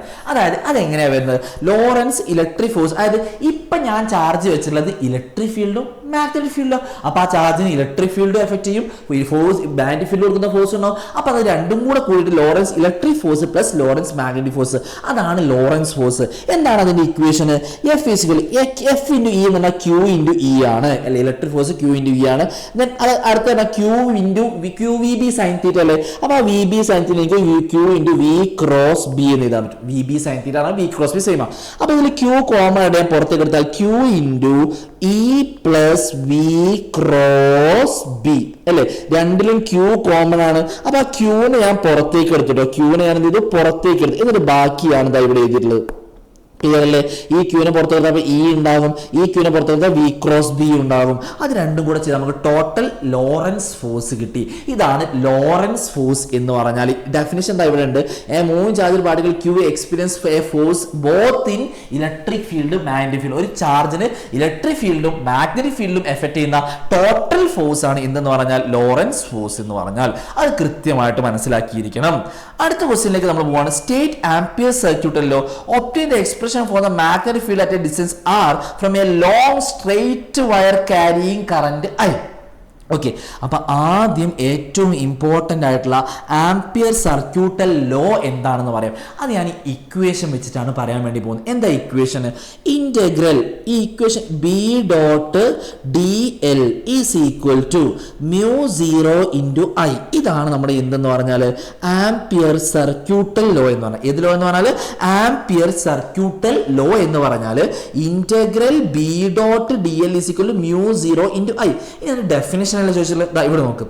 ഈ ഡി എൽ എന്ന് പറഞ്ഞാൽ ലൈൻ, എൽ ലൈൻ. അപ്പൊ line integral of line integral കണ്ടോ, അങ്ങനെ പഠിച്ചു മതി. ലൈൻ ഇന്റഗ്രൽ ഓഫ് ആരുടേതാണ്? മാഗ്നറ്റിക്. ബി എന്ന് പറഞ്ഞാൽ മാഗ്നറ്റിക് ഫീൽഡ്. അപ്പൊ line integral of magnetic field, ഒരു മാഗ്നറ്റിക് ഫീൽഡിലെ ലൈൻ ഇന്റഗ്രൽ എങ്ങനെയാണ്? ഇത് ക്ലോസ്ഡ് അല്ലേ, ഓവർ എ ക്ലോസ്ഡ് ലൂപ്പ്. ഏതാണ്? Over a closed loop. ഒരു ക്ലോസ്ഡ് ലൂപ്പിന്റെ കേസിലുള്ള ലൈൻ ഇന്റഗ്രൽ എന്ന് പറഞ്ഞാൽ ഈസ് ഈക്വൽ ടു, കഴിഞ്ഞു, is equal to mu 0 times, ഇവിടെ നിന്നാണ് മ്യൂ 0 എന്ന് പറഞ്ഞാൽ പെർമിയബിലിറ്റി ഓഫ് ഫ്രീ സ്പേസ് ആണ്. Mu 0 times the total charge, mu 0 times the total charge enclosed, total charge enclosed in it, ഇതാണ് എന്തെന്ന് പറഞ്ഞാൽ ആംപിയർ സർക്യൂട്ടൽ ലോ എന്ന് പറഞ്ഞാൽ. This is called as what? Ampere's circuital law. ഇനി അതിലെ B question ഉണ്ട്. Obtain the expression for the magnetic field at a distance r from a long straight wire carrying a current I. ഇതാണ് അതിന്റെ അടുത്ത derivation ആയിട്ട് വരുന്നത്. അടുത്തൊരു കുഞ്ഞു ഡെറിവേഷൻ ആണ്, കുറേ പ്രാവശ്യം റിപ്പീറ്റ് ചെയ്ത് ചോദ്യമാണത്. അതായത് ഒരു ലോങ് സ്ട്രെയിറ്റ് കറണ്ട് ക്യാരിയിങ് കറണ്ടാണ് ഇവിടെ ഉള്ളത്. ഓക്കെ, അതിന് ലെങ്ത് വന്നിട്ടുണ്ടോ? ഓക്കെ, ലെങ്ത് എത്ര? കറണ്ട് ഐ ആണ്. ഓക്കെ, ഡിസ്റ്റൻസ് ഓക്കെ, ഇതിലൂടെ പാസ് ചെയ്യുന്ന കറണ്ട് എന്ന് പറഞ്ഞാൽ ഐ ആണ്. ഇതിൽ നിന്ന് ആറ് ഡിസ്റ്റൻസ് അകലെയുള്ള ഒരു പോയിന്റ് ആണ് പി എന്ന് വിചാരിച്ചോ. അവിടെയുള്ള എന്താ കണ്ടുപിടിക്കേണ്ടത്? Magnetic field ampere circuital law പ്രകാരം കണ്ടുപിടിക്കണം. ഒരു 3 സ്റ്റെപ്പിൽ ഞാൻ തീർത്തുതരും. അപ്പൊ ആദ്യം നമുക്ക് ആംപിയർ സർക്യൂട്ടൽ ലോ അപ്ലൈ ചെയ്യണമെങ്കിൽ അത് എന്തായിരിക്കണം? ക്ലോസ്ഡ് ലൂപ്പ് ആയിരിക്കണം. ഇപ്പൊ ഈ പോയിന്റ് ഉള്ളത് ക്ലോസ്ഡ് ലൂപ്പിലാണോ? അല്ല. അപ്പൊ ഞാൻ ഈ റേഡിയസ് വെച്ചിട്ട് ഒരു ക്ലോസ്ഡ് ലൂപ്പ്, ഒരു സർക്കിൾ അവിടെ വരച്ചു. ക്ലിയർ അല്ലേ? അപ്പൊ ഇതാണ് നമ്മുടെ ക്ലോസ്ഡ് ലൂപ്പ് എന്ന് പറയുന്നത്. അപ്പൊ ഇതിൽ ആർക്കും സംശയമില്ല എന്ന് വിചാരിക്കുന്നു. അപ്പൊ ഈ ക്ലോസ്ഡ് ലൂപ്പ് അവിടെയുണ്ട്. അപ്പൊ അങ്ങനെയാണ് എന്നുണ്ടെങ്കിൽ ഇവിടെ ഞാൻ ampere circle ampere circle integral B dot D L is equal to mu 0 I. നിങ്ങൾ എഴുതുമ്പോൾ എന്ത് ചെയ്യാറോ? അപ്ലൈയിങ് ആംപിയർ സർക്യൂട്ടൽ തിയറം എന്നൊക്കെ എഴുതുക. അപ്പൊ ഒരു മാർക്കൊക്കെ വെറുതെ കിട്ടും. ഓക്കെ, അല്ലെങ്കിൽ 2.5 മാർക്ക് വെറുതെ കിട്ടും. ഈ ഇക്വേഷൻ എഴുതിച്ചാണ് ഇന്റഗ്രൽ ബി. ഇനി ഈ ബി എന്ന് പറഞ്ഞാൽ ഇവിടെ കോൺസ്റ്റന്റ് ആണ്. B is equal integral D L, B dot integral D L mu 0 I. Integral D L എന്ന് പറഞ്ഞാൽ ഇവിടെ കുറേ ഡി എല്ലുകൾ, ഇത് ഈ സർക്കിളിലുള്ള ഒരു ചെറിയ പോയിന്റ് ആണ് ഡി എൽ എന്ന് പറഞ്ഞിട്ടോ. അതെല്ലാം കൂടെ ഈ ഡി എൽ കുറേ കൂട്ടി നമുക്ക് ഈ സർക്കിളിന്റെ സർക്കംഫറൻസ് കിട്ടൂലേ. അപ്പൊ ആ റേഡിയസ് ഉള്ള സർക്കിളിന്റെ സർക്കംഫറൻസ് അല്ലെങ്കിൽ പെരിമീറ്റർ എന്ന് പറഞ്ഞാൽ 2πr ആണ്. അപ്പൊ നമുക്ക് B into 2πr is equal to mu 0 into I. ഇതിൽ ഞാൻ ഈ 2πr ഇങ്ങോട്ടേക്ക് എടുത്താൽ നമുക്ക് എന്ത് കിട്ടും? B is equal to mu 0 I divided by 2πr. ഇതാണ് നമ്മുടെ എന്ത് മാഗ്നറ്റിക് ഫീൽഡിലേക്ക്. ഒരു 4 സ്റ്റെപ്പ്, ഇത്രയും മതി. ഓക്കെ, വേണമെങ്കിൽ ഇതാ നമ്മൾ മോഡിഫിക്കേഷന് വേണ്ടി ഞാൻ പറഞ്ഞു ഇവിടെ എന്ത് എഴുതണം? ഫ്രം ആംപിയേഴ്സ് സർക്യൂട്ടൽ തിയറം എന്ന് എഴുതണം. എന്ത് എഴുതണം? ആംപിയർ സർക്യൂട്ടൽ തിയറം എന്ന് നിർബന്ധമായിട്ട് നിങ്ങൾ എന്ത് ചെയ്യണം? അവിടെ എഴുതിയിരിക്കണം. അതിന്റെ അപ്ലിക്കേഷൻ ആയിട്ടുള്ള ആ ഇക്വേഷൻ വെച്ചിട്ടാണ് നമുക്ക് ഈ ഒരു ഡെറിവേഷൻ, അതായത് ആറ് ഡിസ്റ്റൻസ് അകലെയുള്ള പോയിന്റിലെ മാഗ്നറ്റിക് ഫീൽഡ് ഇക്വേഷൻ ആണ് മ്യൂ 0 ഐ ബൈ 2πr. ഇതിൽ മ്യൂ 0 എന്ന് പറയുമ്പോൾ അവനാണ് പെർമിയബിലിറ്റി ഓഫ് ഫ്രീ സ്പേസ്. അതിന്റെ വാല്യൂ എത്രയാണ്? 4π, 4π × 10⁻⁻⁷ ആണ്. ക്ലിയർ ആണല്ലോ. ഇതാണ് ഈ ഒരു ക്വസ്റ്റ്യന്റെ കേസിൽ മനസ്സിലാക്കിയിരിക്കേണ്ടത്. അടുത്ത ക്വസ്റ്റ്യനിലേക്ക് പോവാണ്. The relation between magnetic field and current is given by Biot Savart's law. Biot Savart's law magnetic ഫീൽഡും കറണ്ട് തമ്മിലുള്ള റിലേഷൻ പറയുന്നുണ്ട്. Illustrate Biot Savart's law with necessary figure. Okay, Biot Savart's law എന്താണെന്ന് എഴുതാനാണ് ആദ്യത്തെ ക്വസ്റ്റ്യൻ. അതിന്റെ ഡെഫിനേഷൻ ആണ് ആദ്യത്തെ ക്വസ്റ്റ്യൻ ആയിട്ട് പറയുന്നത്. അപ്പൊ അതിന്റെ പിക്ചർ വരയ്ക്കാനും പറഞ്ഞിട്ടുണ്ട്. അപ്പൊ ഇല്ലേ, ഞാൻ ഇങ്ങനെ ഒരു പിക്ചർ വരയ്ക്കാം. അത് ഇങ്ങനെ ഒരു ലൈൻ. ഓക്കെ, ഇതിൽ നിന്ന് ഡിസ്റ്റൻസ് അകലെയുള്ള ഒരു പോയിന്റ് ഇതാ ഈ പി ആണ്. ഈ പി എന്നുള്ള പോയിന്റിലുള്ള മാഗ്നറ്റിക് ഫീൽഡാണ് കണ്ടുപിടിക്കുന്നത്. ഇപ്പൊ ഈ ആംപിയർ സർക്യൂട്ടൽ തിയറി ആണെങ്കിലും ബയോസവാർട്സ് ലോ ആണെങ്കിലും രണ്ടും നമ്മൾ എന്താ കണ്ടുപിടിക്കുന്നത്? മാഗ്നറ്റിക് ഫീൽഡ് ആണ്. ഒരു പി എന്നുള്ള പോയിന്റിലുള്ള മാഗ്നറ്റിക് ഫീൽഡ് കണ്ടുപിടിക്കാനാണ് എന്നുള്ളത് നമ്മൾ എന്ത് ചെയ്യുക, മനസ്സിലാക്കിയിരിക്കുക. കറണ്ട് തന്നിട്ടുണ്ടെങ്കിൽ ആ ഡിസ്റ്റൻസ് അകലെയുള്ള ഒരു പോയിന്റിലുള്ള മാഗ്നറ്റിക് ഫീൽഡ് കണ്ടുപിടിക്കാനുള്ള ഇക്വേഷൻ ആണ് നമ്മൾ എന്ത് ചെയ്യാൻ വേണ്ടി പോകുന്നത്, ഇവിടെ പറയാൻ വേണ്ടി പോകുന്നത്. ശ്രദ്ധിച്ച് കേൾക്കണം കേട്ടോ. ഓക്കെ, 3 ക്വസ്റ്റ്യൻ കഴിഞ്ഞ് നമ്മുടെ ചാപ്റ്റർ കഴിഞ്ഞു കേട്ടോ. അപ്പോൾ ഇതാണ് ഫസ്റ്റ് കേസ്. അങ്ങനെയാണെങ്കിൽ ഇതിലൂടെ ഒരു ഐ കറണ്ട് പാസ് ചെയ്യുന്നുണ്ട്. എത്ര കറണ്ടാണ്? ഐ കറണ്ട് പാസ് ചെയ്യുന്നുണ്ട്. ഞാനിവിടെ ഒരു ചെറിയൊരു എലമെന്റ്, അതാണ് ഡി എൽ എന്നുള്ള ചെറിയ ലെങ്ത്. ടോട്ടൽ ലെങ്ത് എൽ ആണ്, അതിൽ ഡി എൽ എന്നുള്ള ചെറിയൊരു ലെങ്ത് എടുത്ത്. ഓക്കെ, ഈ ഡി എല്ലും അതേപോലെ ഈ ആറും തമ്മിലുള്ള ആംഗിളാണ് തീറ്റ. ഇത്രയും കാര്യങ്ങൾ നമ്മൾ അറിഞ്ഞാൽ മതി. ഒന്നാമത്തെ, ഇനി ഞാൻ ഡെഫിനിഷൻ വെച്ചിട്ട് ആ ഇക്വേഷൻ വെച്ചിട്ട് ഞാൻ മാഗ്നറ്റിക് ഫീൽഡ് ഡെഫിനിഷൻ അല്ലെങ്കിൽ ബയോസവാർട്സ് ഡെഫിനിഷൻ ഞാൻ പറയുന്നതായിരിക്കും. എന്താ ഫസ്റ്റ് ഇക്വേഷൻ? അതായത് ഫസ്റ്റ് കേസ് എന്ന് പറഞ്ഞാൽ ബി അവിടെയുള്ള മാഗ്നറ്റിക് ഫീൽഡ്, അത് ഈ ഡി എൽ കാരണമുള്ള മാഗ്നറ്റിക് ഫീൽഡ് അല്ലേ, അത് ഞാൻ ഡി ബി. ചെറിയ ടോട്ടൽ ലെങ്ത് കാരണമുള്ള മാഗ്നറ്റിക് ഫീൽഡ് ഇപ്പൊ നമ്മൾ കണ്ടുപിടിക്കുന്നില്ല. ഞാൻ ഈ കുഞ്ഞു ലെങ്ത് ഡി എൽ എന്നുള്ള കുഞ്ഞു ലെങ്ത് കാരണം, അപ്പൊ കുഞ്ഞു magnetic field D B is directly proportional to എന്താണ്? അതിലൂടെ ഒഴുകുന്ന കറണ്ട്. അതായത് ഇതിലൂടെ ഒഴുകുന്ന കറന്റ് കൂടിയാൽ ഇവിടെയുള്ള മാഗ്നറ്റിക് ഫീൽഡ് കൂടും. അതാണ് ഇവിടെ പറഞ്ഞിട്ടത്. ഇനി അടുത്തത് D B also directly proportional D L. D L എന്ന് പറഞ്ഞാൽ ഈ ലെങ്ത് എലമെന്റ്, ആ ലെങ്ത് എലമെന്റ് കുറച്ചും കൂടെ കൂടുതൽ എടുത്താലോ ഇവിടെയുള്ള കറണ്ട് കൂടും. അതായത് ഡി എൽ കൂടിയാൽ ഡി ബി കൂടും. ഇനി മൂന്നാമതാണ് D B directly proportional to sine theta. അതായത് ഇവർ തമ്മിലുള്ള ആംഗിൾ ഉണ്ടല്ലോ, അതായത് ഈ കറണ്ട് എലമെന്റും അല്ലെങ്കിൽ ഡി എൽ ലെങ്ത് എലമെന്റും ഈ നമ്മുടെ ഡിസ്റ്റൻസ് ഫ്രം പോയിന്റ് ടു അല്ലെങ്കിൽ distance from wire to the point, ആ പോയിന്റ് നമ്മളെ ഡിസ്റ്റൻസ് ആയിട്ടുള്ള ഈ ആ ഒരു നമ്മളെ ആംഗിൾ ആയിട്ടുള്ള തീറ്റ, ആ തീറ്റയുടെ സൈൻ തീറ്റക്ക് ഡയറക്ട്ലി പ്രൊപ്പോർഷണൽ ആണ്. And D B inversely proportional to R square. R square എന്ന് പറഞ്ഞാൽ വയറിൽ നിന്ന് ആ പി എന്നുള്ള പോയിന്റിലേക്കുള്ള ഡിസ്റ്റൻസ്, അതാണ് ആർ സ്ക്വയറിന് ഇൻവേഴ്സ്ലി പ്രൊപ്പോർഷണൽ. ബാക്കിയുള്ളതൊക്കെ ഡയറക്ട്ലി പ്രൊപ്പോർഷണൽ. അപ്പൊ ഇത് കൂടുകയാണെങ്കിൽ എന്താ ചെയ്യുക, കുറയാണ് ചെയ്യുന്നത്. ഇതെല്ലാം കൂടെ കമ്പൈൻ ചെയ്യുകയാണ് ചെയ്യുന്നുണ്ടെങ്കിൽ D B is equal to μ0/4π into I D L sine theta by R square. ഇതാണ് നമ്മുടെ ഇക്വേഷൻ എന്ന് പറഞ്ഞാൽ. ഈ മുകളിലുള്ള 3 ആൾക്കാരും കൂടെ കമ്പൈൻ ചെയ്ത് നമുക്ക് കിട്ടുന്ന ബയോസവാർട്സിലൂടെ ഇക്വേഷൻ ആണ്. നോക്ക്, D B proportional to I, proportional D L, proportional sine theta. 3 മുകളിൽ വന്നു, ഈ ആർ സ്ക്വയർ താഴെ വന്നു. പിന്നെ ഇവിടെ പ്രൊപ്പോർഷണൽ ഒഴിവാക്കാൻ വേണ്ടി കോൺസ്റ്റന്റ് വേണ്ടി, ആ കോൺസ്റ്റന്റ് ആണ് μ0/4π. ആ കോൺസ്റ്റന്റ് ആണ് ആര്? μ0/4π എന്നുള്ള കാര്യം നമ്മൾ എന്ത് ചെയ്യുക, ഇവിടെ മനസ്സിലാക്കിയിരിക്കുക. ഇതാണ് ഈ ഒരു കേസിൽ എനിക്ക് എന്ത് ചെയ്യാനുള്ളത്, നിങ്ങളോട് പറയാനുള്ളത്. ഇനി ഇതിന്റെ ഡെഫിനിഷൻ ആയിട്ട് എഴുതണ്ടേ സാറേ? ആ ഡെഫിനിഷൻ ആയിട്ട് ഞാൻ എന്ത് ചെയ്യാൻ വേണ്ടി പോവാണ്, എഴുതാൻ വേണ്ടി പോവാണ്. ഡെഫിനിഷൻ എഴുതാൻ വേണ്ടി പോവാണെങ്കിൽ ദ മാഗ്നറ്റിക് ഫീൽഡ്, ഇങ്ങനെ എഴുതിയാൽ മതി. Magnetic field from a current carrying wire, from a current at a point, ഒരു പോയിന്റ് ഏതെങ്കിലും ഒരു പോയിന്റ് ആണ്, at a point from a current carrying conductor, from a current carrying conductor, ഒരു current carrying കണ്ടക്ടറിൽ നിന്നുള്ള ഒരു magnetic field at a point from a current carrying conductor. ഒന്നാമത്തെ point എങ്ങനെ എഴുതാം, ഈസ് ഡയറക്ട്ലി എങ്ങനെ എഴുതാം, okay, is directly proportional to, എങ്ങനെ എഴുതാം, ഈസ് ഡയറക്ട്ലി പ്രൊപ്പോർഷണൽ ടു. ആർക്കൊക്കെയാണ് ഡയറക്ട്ലി പ്രൊപ്പോർഷണൽ ആയിട്ടുള്ളത്, ഈസ് ഡയറക്ട്ലി പ്രൊപ്പോർഷണൽ ടു.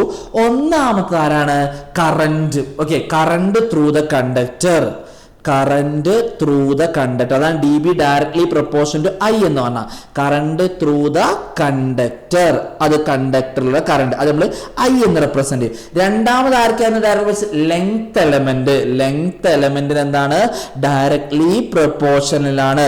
ഈ ലെങ്ത് എലമെന്റ് ആണ് നമ്മൾ ഡി എൽ എന്ന് റെപ്രസെന്റ് ചെയ്യാറുള്ളത്. അത് കഴിഞ്ഞിട്ട് മൂന്നാമത്താണ് എന്ത്, angle between, sine of angle between, അല്ലെ, സൈൻ ഓഫ് ആംഗിൾ ബിറ്റ്വീൻ ആർക്ക് നമ്മൾ ആംഗിൾ ആയിരുന്നു, ലെങ്ത് എലമെന്റ് ആൻഡ് ലെങ്ത് എലമെന്റും ലെങ്ത് എലമെന്റ് ആൻഡ് ആരാണ് distance from conductor to the point, അതായത് അതല്ലേ ആറ്, ലെങ്ത് എലമെന്റ് ആൻഡ് ആർ, അങ്ങനെ എഴുതിയാൽ മതി. ഇനി നാലാമത്തെ എന്താണ്, ഇൻവേഴ്സ്ലി പ്രൊപ്പോർഷണൽ ടു, ആരാണ് inversely proportional to square of R square അല്ല, അപ്പൊ square of distance, square of ആരാണ് distance from the conductor to the point, from the എവിടുന്നാണ് കണ്ടക്ടർ ടു പോയിന്റ്, കണ്ടക്ടറിൽ നിന്ന് ആ പോയിന്റിലേക്കുള്ള ഡിസ്റ്റൻസിന് സ്ക്വയറിന് ഇൻവേഴ്സ്ലി പ്രൊപ്പോർഷണൽ. അതായത് ഞാൻ ഈ സാധനം ഒരു ഡെഫിനിഷൻ ആക്കിയതാ ഇവിടെ മാറ്റി, അത്രേ ഉള്ളൂ. അല്ലാതെ ഞാൻ ഒരു സാധനം അവിടെ എവിടെ എന്ത് ചെയ്തില്ല, കാണാതെ പഠിച്ചിട്ടില്ല. ഇതാണ് ഈ ഒരു ക്വസ്റ്റ്യന്റെ കേസിൽ എനിക്ക് നിങ്ങളോട് പറയാനുള്ളത്. ഇനി അതിലെ ബി ക്വസ്റ്റ്യൻ നോക്കാം. Give an expression for magnetic field on the axis of A circular loop. ഒരു സർക്കുലാർ ലൂപ്പിന്റെ ആക്സിസിലുള്ള മാഗ്നറ്റിക് ഫീൽഡ് ഡെറിവേഷൻ ആണ് അടുത്തത്. ഇത് വലിയ ഡെറിവേഷൻ, ഞാൻ വളരെ സിമ്പിൾ ആയിട്ട് വളരെ കുറഞ്ഞ 4-5 സ്റ്റെപ്പിൽ ഞാൻ തീർക്കും, അതിലപ്പുറത്തേക്ക് ഞാൻ പോകില്ല കേട്ടോ. ഓക്കെ, അതായത് ഇതാണ് നമ്മുടെ സർക്കുലാർ ലൂപ്പ്. ഓക്കെ, ഇതിലൂടെ ഒരു ഐ എന്നുള്ള കറണ്ട് എന്ത് ചെയ്യുന്നുണ്ട്, പാസ് ചെയ്യുന്നുണ്ട്. അപ്പൊ ആ സർക്കുലാർ ലൂപ്പിന്റെ ആക്സിസിൽ, അതായത് ഇങ്ങനെ ഒരു ആക്സിസ് ഞാൻ വരയ്ക്കുകയാണെങ്കിൽ, സെന്ററിൽ നിന്നൊരു ആക്സിസ് വരയ്ക്കുകയാണെങ്കിൽ ആ ആക്സിസിലുള്ള പോയിന്റ് ഈ എക്സ് ഡിസ്റ്റൻസ് അകലെയുള്ള ഈ പി എന്നുള്ള പോയിന്റിലുള്ള മാഗ്നറ്റിക് ഫീൽഡ് കണ്ടുപിടിക്കുന്നത്. അപ്പൊ ഞാൻ ആദ്യം ഇവിടെ ഒരു ഡി എൽ എന്നുള്ള ലെങ്ത് എലമെന്റ് കണ്ടു. ആ ലെങ്ത് എലമെന്റ് കാരണം ആ പോയിന്റിലുള്ള മാഗ്നറ്റിക് ഫീൽഡ് ഞാൻ വരയ്ക്കുകയാണ്. ആ ലെങ്ത് എലമെന്റ് കാരണം ആ പോയിന്റിലുള്ള മാഗ്നറ്റിക് ഫീൽഡ് ഡയറക്ഷൻ ഇവിടെ നിന്ന് ഇങ്ങോട്ടേക്കാണ്. അതാണ് ഞാൻ ഡി ബി എന്നെടുക്കുകയാണ്. എന്തെടുക്കുന്നത്, ഡി ബി എന്ന് ഞാൻ എടുക്കുന്നു. ഇനി ഇവരുടെ റേഡിയസ്, ഈ സർക്കിളിന്റെ റേഡിയസും കൂടെ പറയണം. റേഡിയസ് ഞാൻ എന്ത് ചെയ്യുന്നു, എ എന്ന് എടുക്കുകയാണ്. റേഡിയസ് എന്നാണ് എ എന്ന് ഞാൻ എടുക്കുന്നു. ഓക്കെ അല്ലേ. ഇനി ഈ ഡി ബിനെ വേണമെങ്കിൽ ഇതാ ഇങ്ങോട്ടേക്കും നമുക്ക് സ്പ്ലിറ്റ് ചെയ്യാൻ വേണ്ടി. അപ്പൊ ഇത് തീറ്റ ആകുമ്പോൾ ഇത് ഡി ബി കോസ് തീറ്റയാണ്, ഇത് ഏതാണ് ഡി ബി സൈൻ തീറ്റയാണ്, ഡി ബി സൈൻ തീറ്റയാണ്. ഇത്ര എഴുതിയാൽ മതി, ബാക്കി നമ്മൾ അങ്ങോട്ട് എഴുതുകയാണ്. ഓക്കെ, അപ്പൊ ഈ ഡിസ്റ്റൻസ് 6 ആണ്, ഈ ഡിസ്റ്റൻസ് എന്താണ് 6 ആണെന്ന് ഞാൻ എഴുതാണ് കേട്ടോ. അപ്പൊ total magnetic field at P, അത് കണ്ടുപിടിക്കാൻ total magnetic field at P, P എന്നുള്ള ടോട്ടൽ മാഗ്നറ്റിക് ഫീൽഡ് എടുക്കാൻ ഇത് ഈ ഡി എൽ എലമെന്റ് കാരണം മാത്രമുള്ളതാണ് ഡി ബി കോസിറ്റ്. ഇവൻ ക്യാൻസൽ ആയി പോകും. അപ്പൊ ഡി ബി കോസിറ്റ് മതി. അപ്പൊ ടോട്ടൽ കിട്ടാൻ, ടോട്ടൽ മാഗ്നറ്റിക് ഫീൽഡ് കിട്ടാൻ നമ്മൾ എന്ത് ചെയ്താൽ മതി, ഈ ഡി ബി കോസ് തീറ്റനെ ഇന്റഗ്രേറ്റ് ചെയ്താൽ മതി. ഈ ആംഗിൾ തീറ്റയാണെങ്കിൽ എന്നുണ്ടെങ്കിൽ ഈ ആംഗിൾ എന്തിനായിരിക്കും, തീറ്റയായിരിക്കും കേട്ടോ. ഇത് തീറ്റയാണെങ്കിൽ ഇത് എന്തിനായിരിക്കും, തീറ്റയായിരിക്കും. അതും കൂടെ മാർക്ക് ചെയ്യുക. അപ്പൊ നമ്മൾ integral D B cos theta ചെയ്താൽ മതി.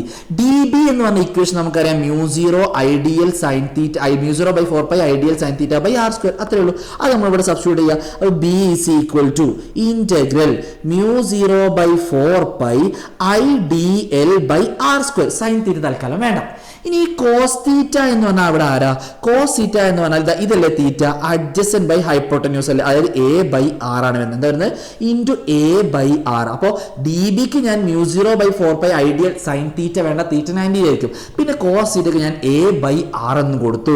അപ്പൊ നമ്മുടെ മാഗ്നറ്റിക് ഫീൽഡ് ബി എന്ന് പറഞ്ഞാൽ എന്താ വരിക, µ0/4π കോൺസ്റ്റന്റ് ആണ്, ഐ കോൺസ്റ്റന്റ് ആണ്, ഈ ആർ സ്ക്വയർ ആർ ക്യൂബ് ആവും, എയും കോൺസ്റ്റന്റ് ആണ്. അത് നമുക്ക് പുറത്തേക്ക് എടുത്താല് നമ്മൾ µ0/4π ഇൻറ്റു ഐ എ അവിടെ പുറത്തുണ്ടാകും, ഡിവൈഡഡ് ബൈ താഴെ R square into R cube, R മാത്രം ഇന്റഗ്രൽ ഡി എൽ. ഈ ഡി എൽ എല്ലാം കൂടെ കുറെ ഡി എൽ കൂട്ടിയാൽ ഈ സർക്കിളിന്റെ പെരിമീറ്റർ കിട്ടൂലേ, അതെന്തായിരിക്കും, റേഡിയസ് എ ആകുമ്പോൾ അതിന്റെ പെരിമീറ്റർ 2π a ആണ്. അപ്പൊ ബി ഈസ് ഈക്വൽ ടു എന്താണ് വരുന്നത്, µ0/4 into IA by R cube into integral DA എന്ന് പറഞ്ഞാൽ 2πA ആണ് വരുന്നത്, 2πA ആണ് വരുന്നത്. ക്ലിയർ ആണ്, ഓക്കെ ആണ്. ഇനി ഒരൊറ്റ കാര്യം കൂടെ ഞാൻ ഇവിടെ പറയാൻ വേണ്ടി പോവാണ്. ഇതിലേക്ക് കട്ട് ചെയ്യാൻ പറ്റും, പയ്യും കട്ട് ചെയ്യാം, 4ഉം 2ഉം കട്ട് ചെയ്ത് അവിടെ 2 എന്ന് വരും. ഇനി ഇവിടെ എയും എന്ന് പറഞ്ഞാൽ എ സ്ക്വയർ ആണ്. ഇനി ആരാണ്, ആറിനൊന്ന് മാറ്റണം. അതായത് നമുക്ക് ഈ ഡിസ്റ്റൻസ് അല്ലേ ആർ എന്ന് പറഞ്ഞാൽ, ആ ആർ എന്ന് പറഞ്ഞാൽ ഹൈപ്പോട്ടന്യൂസ് അല്ലേ. അപ്പൊ ഹൈപ്പോട്ടന്യൂസ് എന്ന് പറഞ്ഞാൽ root of base square into altitude square. അപ്പൊ റൂട്ട് ഓഫ് ബേസ് എന്ന് പറഞ്ഞാൽ എക്സ്, ആൾട്ടിറ്റ്യൂഡ് പറഞ്ഞാൽ എക്സ് എ. അപ്പൊ X square plus A square ആണ്. ഓക്കെ, ഒരു മിനിറ്റ്, ഹലോ, ക്ലാസ്സിൽ എപ്പോൾ വിളിക്കാം ഓക്കെ. അപ്പോൾ X square plus A square ആണ്. അപ്പോൾ ഈ റൂട്ടിന് വേറെ എനിക്ക് എങ്ങനെ എടുക്കാമെന്ന് അറിയോ, X square plus A square whole raise to 1/2 എന്ന് എടുക്കാൻ പറ്റും. അപ്പൊ ആർ ക്യൂബ് എന്ന് പറഞ്ഞാൽ എന്തായിരിക്കും ഇവിടെ ഈ ഇതിനെ ഹോൾ റേസ് ടു 3 കൊണ്ട് മൾട്ടിപ്ലൈ, അപ്പൊ 3 × 1/2 3/2 എന്ന് വരും. ഓക്കെ, ഒറ്റ സ്റ്റെപ്പിൽ ചെയ്യാണ്. അപ്പൊ X square plus A square whole raise to 3/2 അതാണ് നമ്മൾ ഇവിടുത്തെ ഇക്വേഷൻ ആയിട്ട് എഴുതേണ്ടത്. അപ്പോൾ B is equal to final ആയിട്ട് വരുന്നു μ0 i ഇൻറ്റു ഈ എ ഇൻറ്റു എ എന്ന് പറയുമ്പോൾ എ സ്ക്വയർ എന്ന് വരുന്നു, divide by 2 into R cube അല്ലേ. ആർ ക്യൂബ് എന്ന് പറഞ്ഞത് ഇവനാണ്, X square plus A square whole raise to 3/2. ഇതാണ് നമ്മുടെ ആ ആക്സിസിൽ എക്സ് ഡിസ്റ്റൻസ് അകലെയുള്ള പോയിന്റിലുള്ള മാഗ്നറ്റിക് ഫീൽഡ് എന്ന് പറഞ്ഞാൽ. ഇതാണ് നമ്മുടെ മാഗ്നറ്റിക് ഫീൽഡ് ഇക്വേഷൻ. ഇതിൽ ആർക്കും സംശയമില്ല, ഓക്കെ ആണ്, സെറ്റ് ആണെന്ന് വിചാരിക്കുന്നു. ഇനി അതൊരു സി ക്വസ്റ്റ്യൻ ആണ്, what is the value of B at the centre of loop. ഇതിന്റെ സെന്ററിലുള്ള മാഗ്നറ്റിക് ഫീൽഡ് എന്താണെന്ന് കണ്ടുപിടിക്കണം. ഓക്കെ, അതും കൂടെ ഇവിടെ നിന്ന് എന്ത് ചെയ്യാറുണ്ട്, ചോദിക്കാറുണ്ട്. അപ്പോൾ അതൊരു സി ക്വസ്റ്റ്യൻ ആണ്. നമ്മൾ പറയാം സെന്റർ എന്ന് പറയുമ്പോൾ ഈ ഡിസ്റ്റൻസിൽ, അതായത് ഓക്കെ, ഇതിന്റെ സെന്റർ എന്ന് പറയുമ്പോൾ ഇവിടെയല്ലേ ഈ എക്സ് ഡിസ്റ്റൻസ് ഉണ്ടാവില്ല, പി എന്നുള്ള പോയിന്റ് സെന്ററിൽ കൺസിഡർ ചെയ്തു. അപ്പൊ എക്സ് എന്ന് പറഞ്ഞാൽ എത്രയായിരിക്കും, 0. എക്സ് എന്ന് പറഞ്ഞാൽ സെന്ററിൽ നിന്ന് ഇങ്ങോട്ട് ഡിസ്റ്റൻസ് ആണ്. അപ്പൊ സെന്ററിൽ കൺസിഡർ ചെയ്യുമ്പോൾ നമ്മൾ തൊട്ട് മുകളിലുള്ള ഇക്വേഷനിൽ എക്സ് സിക്കൽ എന്താണ് 0 അറ്റ് ദ സെന്റർ. സെന്ററിൽ എന്താണ് എക്സ് സിക്കൽ 0 ആണ്. അപ്പൊ ഇതിൽ എക്സ് സിക്കൽ 0 കൊടുത്താൽ ബാക്കി എന്താ വരിക, B is equal to μ0 i a square divided by 2 into A square whole, അതായത് എക്സ് സ്ക്വയർ 0 ആയി, ബാക്കി എന്താ വരിക A square whole raise to 3/2 അല്ലേ. A square whole raise to 3/2 ആണ്. That is μ0 i a square divided by 2 into ഈ 2ഉം 2ഉം ഇവിടെ ക്യാൻസൽ ആവും അല്ലേ. എ സ്ക്വയറിന്റെ 2ഉം ഈ 3/2 2ഉം ക്യാൻസൽ ആയി, ബാക്കി എന്ത് മാത്രം വരും, 2a ക്യൂബ്. അപ്പൊ ഈ ക്യൂബും സ്ക്വയറും ഇവിടെ ക്യാൻസൽ ചെയ്താൽ ബാക്കി B is equal to μ0 i divide by 2a എന്ന് വരും. അതായത് 2a സ്ക്വയർ ഇവിടെ ആ ഒരു സ്ക്വയർ ക്യാൻസൽ ചെയ്ത് ബാക്കി a മാത്രം ഇവിടെ വരും. അങ്ങനെയാണെങ്കിൽ ഇതാണ് നമ്മുടെ equation B equal μ0 i by 2a. ഇതാണ് നമ്മുടെ സെന്ററിലുള്ള ആ ഒരു മാഗ്നറ്റിക് ഫീൽഡ് അല്ലെങ്കിൽ ആ സർക്കുലർ പോയിന്റിലെ സെന്റർ പോയിന്റിലുള്ള മാഗ്നറ്റിക് ഫീൽഡ് ഇതാണ് എന്നുള്ളതാണ് നമ്മൾ എന്ത് ചെയ്യേണ്ടത്, മനസ്സിലാക്കിയിരിക്കേണ്ടത്. ഇത് നിങ്ങൾക്ക് ഓക്കെ ആണ്, സെറ്റ് ആണ് എന്ന് ഞാൻ എന്ത് ചെയ്യുന്നു, വിചാരിക്കുന്നു.